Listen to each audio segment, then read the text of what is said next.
Hi friends, मुठ्ठल Joshi. या व्हिडिओमध्ये आपण मुंबई उच्च न्यायालयामधील लिपिक व शिपाई पदासाठी गणितावर आधारित प्रश्न पाहणार आहोत. आणि लिपिकसाठी गणितावर 20 प्रश्न विचारले जाणार आहेत आणि शिपाई पदासाठी एक दोन प्रश्न गणितावर येणार आहेत.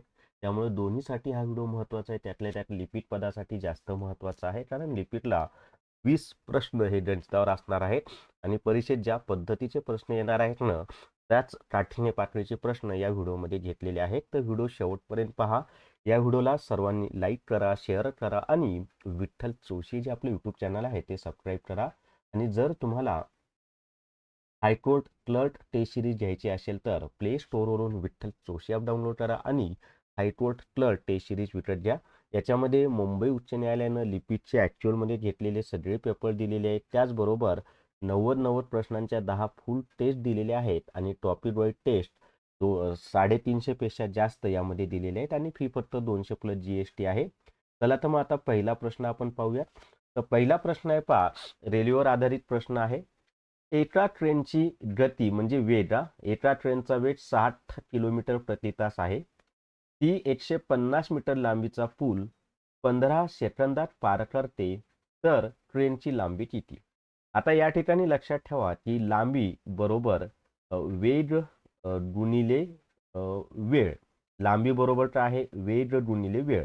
पण इथं जर तुम्ही पाहिलं तर वेग हा 60 म्हणजे किलोमीटर प्रति तास मध्ये दिलेला आहे आणि जो वेळ आहे तो कसा दिलेला आहे आपल्याला, तर सेकंदामध्ये दिलेला आहे. मग सर्वात आधी काय करावं लागेल, या किलोमीटर प्रति तासाचं रूपांतर मीटर प्रति सेकंदमध्ये करावं लागेल.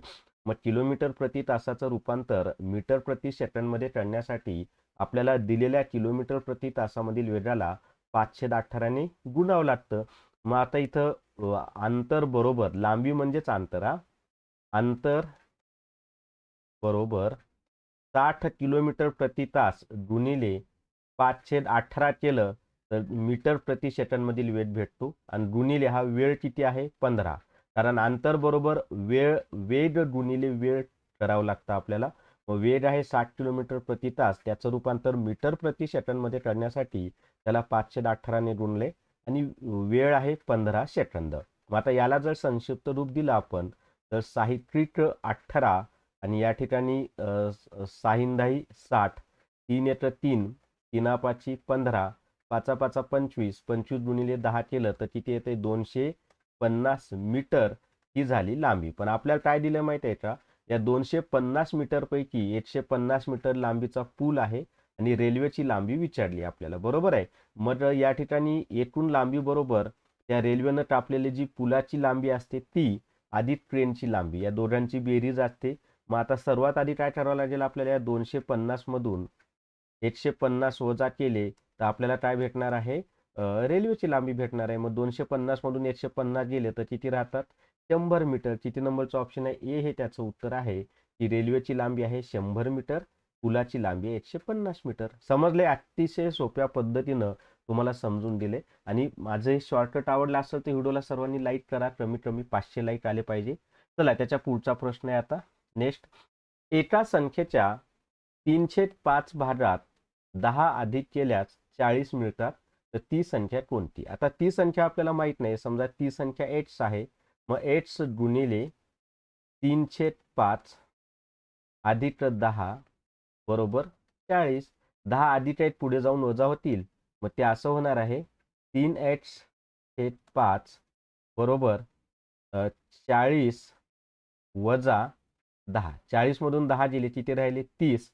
मग हे पुढं काय होणार आहे माहिती आहे का? एक्स बरोबर 30, हे 5 भागिले 1 पुढे जाऊन गुणिले होतील. हे 3 गुणिले 1 पुढे जाऊन भागिले होतील. 3 येतं 3, 3 10 30, 10 पाचा 50. मग ती संख्या कोणती आहे? 50 आहे. किती नंबरचं ऑप्शन आहे? ए हे त्याचं उत्तर आहे. 50 हे त्याचं उत्तर आहे. चला त्याच्या पुढे आता तिसरा प्रश्न आपण पाहूया. तिसरा प्रश्न आहे, पहा. तिसरा प्रश्न असा आहे, एका वस्तूची किंमत 20% वाढवली आणि नंतर 20% कमी केली तर अंतिम बदल किती? आता सुरुवातीला वाढ किती झालेली आहे? 20%. घट किती झालेली आहे? 20%. तर अंतिम बदल किती असं विचारलंय आपल्याला. मग जेवढी वाढ झाली तेवढी घट झाली असेल तर त्या व्यवहारामध्ये नेहमी शेकडा घटच होते आणि शेकडा घट बरोबर शेकडा घट बरोबर समान वाढ आणि समान घट यांचा काय करायचा वर्ग, म्हणजे 20चा वर्ग छेद 100. 20चा वर्ग किती आहे 400. 400 छेद 100. दोन्ही शून्य कटले तर 4% घट झालेली आहे, किंवा शेकडा घट किती झालेली आहे 4 झालेली आहे. सी हे त्याचं उत्तर आहे. चला त्याच्या पुढे चौथा प्रश्न आपण पाहूया. चौथा प्रश्न आता पाहणार आहोत. एका टाकीत ए पाईप 10 मिनिटात भरतो व बी पाईप 15 मिनिटात भरतो. दोन्ही एकत्र किती वेळात टाकी भरेल? आता एक टाकी 10 मिनिटात भरतो आणि दुसरा पाईप म्हणजे बी पाईप 15 मिनिटात भरतो, तर दोन्ही नळ एकत्र सुरू केलं तर टाकी किती वेळात भरेल? तर काय करायचं माहिती आहे, अंशस्थानी 10 × 15 करायचं आणि छेदस्थानी 10 अधिक 15 करायचं. म्हणजे पहिल्या पाईपची वेळ गुणिले दुसऱ्या पाईपची वेळ छेद पहिल्या पाईपचा वेळ अधिक दुसऱ्या पाईपचा वेळ. मग आता 10 × 15 केलं तर ते आलं 150 आणि 10 अधिक 15 केलं तर ते आलं 25. 25 × 25 25 × 150. तर किती मिनिटांमध्ये भरेल? 6 मिनिटांमध्ये भरून.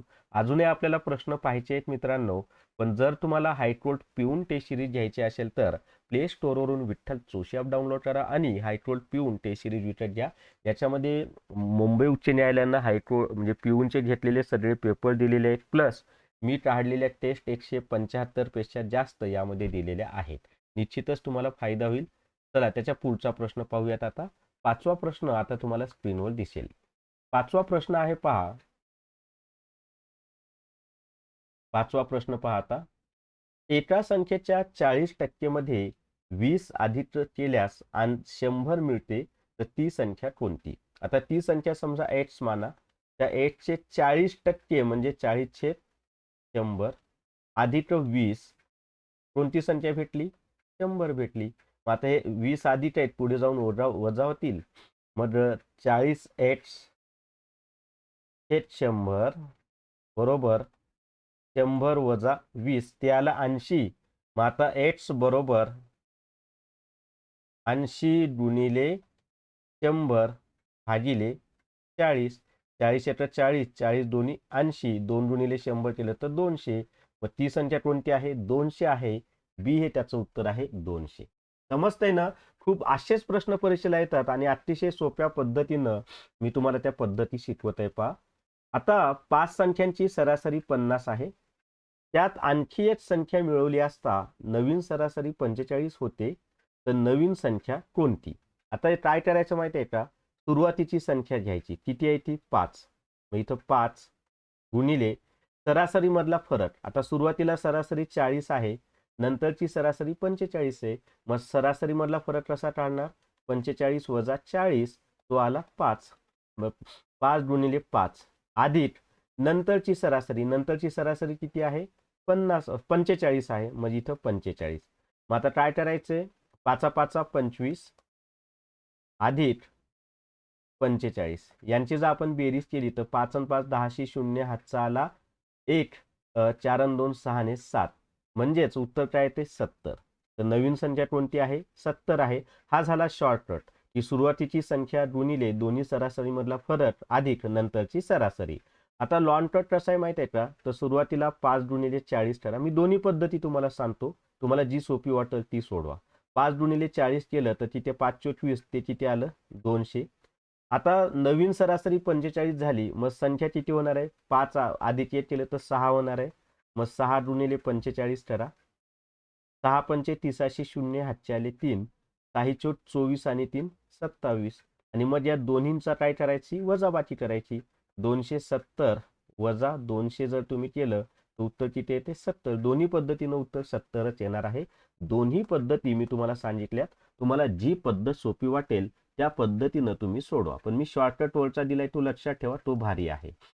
चला 7वा प्रश्न पाहूयात. 7वा प्रश्न आहे पहा. एका बोटीची स्थिर पाण्यातील गती म्हणजे एका बोटीचा स्थिर पाण्यातील वेग 12 किलोमीटर प्रति तास आहे आणि प्रवाहाचा वेग 3 किलोमीटर प्रति तास आहे. बोट 30 किलोमीटर अंतर जाऊन परत येण्यासाठी एकूण किती वेळ लागेल? आता हे कसं सोडवायचं माहिती आहे का? तर बोटीचा प्रवाहाच्या दिशेने वेग कसा काढायचा असतो माहिती आहे का? प्रवाहाच्या दिशेने वेग. प्रवाहाच्या